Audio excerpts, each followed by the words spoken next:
শাসক বিরোধী দলের কাউন্সিলরদের বেআইনি বাড়ি নিয়ে উত্তাল কলকাতা। গতকালকে 109 নম্বর ওয়ার্ডের কাউন্সিলর অনন্যা ব্যানার্জি বাড়ি বেআইনিভাবে হয়েছে বলে অভিযোগ করেছিলেন। শুক্রবার আবার কলকাতা পৌর সংস্থা অধিবেশনে বেআইনি বাড়ি তর্জা নিয়ে হইচই শুরু হয় অধিবেশন চলাকালীন। অধিবেশনের শেষের দিকে সজল ঘোষ প্রস্তাব উপস্থাপন করার সময় অনন্যা ব্যানার্জি বেআইনি বাড়ির বিষয় নিয়ে আলোকপাত করেন। তারপরেই শুরু হয় হইচই ও বচসা। মেয়র বলেন যে অনন্যা ব্যানার্জির বাড়ি নিয়ে ব্যাখ্যা দিতে গিয়ে মেনে নেন যে তার বাড়ির বেআইনি হয়েছিল। পরে হিয়ারিং অফিসার গিয়ে বেআইনি অংশ ভেঙে দিয়েছিল। তারপরে আইনি বৈধতা মধ্য দিয়ে 35 লক্ষ টাকা জরিমানা দেওয়ার পর তার বাড়িকে আইনি বৈধতা দেওয়া হয়েছিল বলে অধিবেশন কক্ষে জানান মেয়র। অধিবেশনের শেষে সজল ঘোষ পাল্টা অভিযোগ করেন যে মেয়র ভুল তথ্য দিচ্ছেন। তিনি তার দাবিতে অনর থেকে বলেন যে কোর্টে গিয়ে তিনি প্রমাণ করে দেবেন যে তৃণমূল কাউন্সিলর অনন্যা ব্যানার্জির বাড়ি বেআইনি ছিল।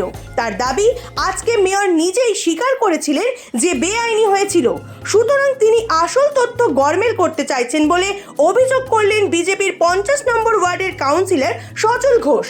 তার দাবি কলকাতা পৌর সংস্থা আইনভাবে বেআইনি পথে গিয়ে অনন্যা ব্যানার্জির বাড়ি থেকে অনেক কম পয়সার বিনিময়ে বেআইনি বাড়িকে আইনি বৈধতা দিয়েছে।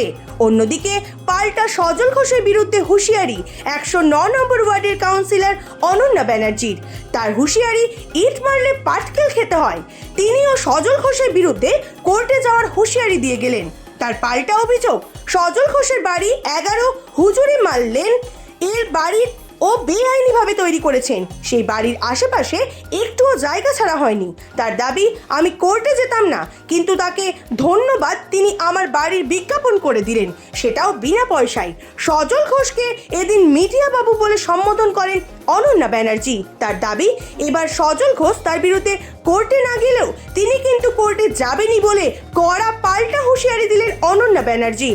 বাঘা যতীনের বিপর্যয় মুখ থেকে বেশি কলকাতা পৌর সংস্থার মাসিক অধিবেশনে শাসক তৃণমূল এবং বিরোধী বিজেপির কাউন্সিলরদের বেআইনি বাড়ির তর্জায় উত্তল হাই ওঠে। কাজ করতে গিয়ে সমস্যা হয়েছে, সিঁড়ি ভেঙে পড়েছে, নতুন সিঁড়ি করতে হয়েছে, কেএমসিকে জানিয়েছি, তারা রেগুলার করেছেন এবং এর পিছনে প্রত্যেকটি কাগজ আছে। এবং সবচেয়ে বড় কথা, উনি অবৈধ বলছেন, এফআইআর আছে। উনি দয়া করে কোর্টে মুভ করুন, তাহলে একটু সুবিধা হয়। না, আমি একবারে ওনার বাড়ির বিরুদ্ধে জোর করে কোর্টে এফআইআর করতে যাচ্ছিলাম না, কারণ আমার অনেক কাজ আছে, বুঝেছেন, কনস্ট্রাকটিভ কাজ আছে। মিডিয়া বাবুর পিছনে আমার দেখা কাজ নয়, কিন্তু উনি হাত ধুয়ে যেভাবে উঠে পড়ে লেগেছেন, অর্থাৎ শুধু আমার বলে নয়, তৃণমূল কংগ্রেসের প্রতিনিধি হলাম মানেই ওনার একটা কিছু নজরে থাকতাম। উনি তো স্টান্ট বাবু, মিডিয়া বাবু, তাই জন্য উনি শুরু করেছেন। তখন খেলাটা, গেমটা উনি শুরু করছেন, তাহলে শেষটা ওনাকেই করতে হবে। উনি কি তাহলে আপনার বাড়ি নিয়ে রাজনীতি করছেন বলে মনে নয়, এটা সঠিক তথ্য। এর পিছনে উনি যথেষ্ট খোঁজ টোজ নিয়েছেন, জানেন, তারপরে উনি জানেন যে এটা নিয়ে আর কিছু বেস নেই এটার পিছনে, তাই আর নতুন করে আজ কিছু বলছেন না, পালিয়ে যাচ্ছেন।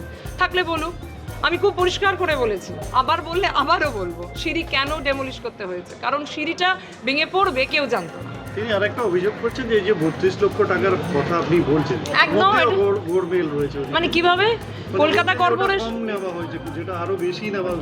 উনি এত বড় অ্যাকাউন্টেন্ট, আমি তো জানতাম না।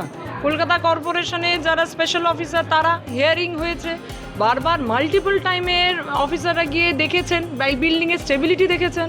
যে রেগুলেশনে যে ফিগারটা আমাকে দিয়েছেন, সেটা দায়িত্ব নিয়ে কলকাতা কর্পোরেশন ক্যালকুলেট করে করেছে, এবং সেটা আর চারটে লোকে মানুষের, মানে যারা বাড়ি করছেন তাদের ক্ষেত্রে রেগুলার করার জন্য যা হয়, আমার ক্ষেত্রেও তাই।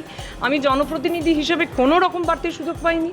সুতরাং বরং আমি একটা দৃষ্টান্ত স্থাপন করেছি যে আমি কলকাতা কর্পোরেশনের নিয়ম মেনে করেছি, আমি একজন ল অ্যাবাইডিং সিটিজেন, তাই হিসেবেই করেছি। দেখুন, আমি এটা গঠনমূলক কাজ করতে গেছি, তার জন্য তো আমি রাজনীতির শিকার হব না নিশ্চয়ই।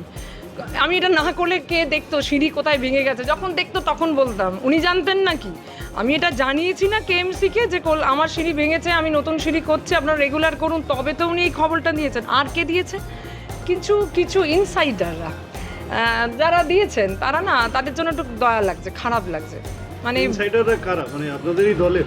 আমি সেটা বলতে পারছি না। দেখুন, দুটি কারণ আমি বলে শেষ করব। এক হচ্ছে ওনাকে ধন্যবাদ, এইরকম বিনা পয়সায় পাবলিসিটি দেওয়ার জন্য ধন্যবাদ।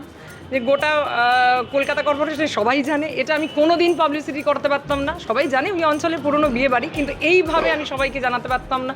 হাতিবাড়ি, আমি নিজে শিল্পী মানুষ, আমার সামনে বাড়িতে একটা হাতি টাতি আছে, সেটা ফাইবার গ্লাসে, এবং সেটা বেশ সকলেই ভালো বলছেন, তাই জন্য উনি এত নাম করে বলতে পারছেন। ধন্যবাদ ওনাকে যে উনি এই পাবলিসিটিটা আমাকে দিয়েছেন, এই অতি আলাদা করে গুরুত্ব দেওয়ার জন্য ওনাকে ধন্যবাদ। দ্বিতীয় হচ্ছে ইনসাইডার যারা দিয়েছেন তাদের জন্য একটু দয়া হচ্ছে যে সঠিক তথ্য তুলে দিলেন না ওনাকে, সঠিক সময়ও তো দিলেন না, এখনও তো নির্বাচনে 1 বছর দেরি, তো নির্বাচনে আগে দেওয়ার কথা, এটা দয়াই হচ্ছে, ভুল হয়ে গেল, মানে এটা ভুল জায়গায় খেলা হয়ে গেল, জানেন। খেলা যদি ঠিক জায়গায় করতেন ভালো হতেন। এবার আমি বললাম দেখুন ওনার ব্যক্তিগতভাবে কোথায় থাকেন, কটা ফ্লোর, কে রেগুলার, আমার কোনো ইচ্ছা ছিল না, কিন্তু উনি যখন শুরু করেছেন তখন শেষটা তো ওনাকেই করতে হবে, তাই আমি আবারও ছবি দেখালাম।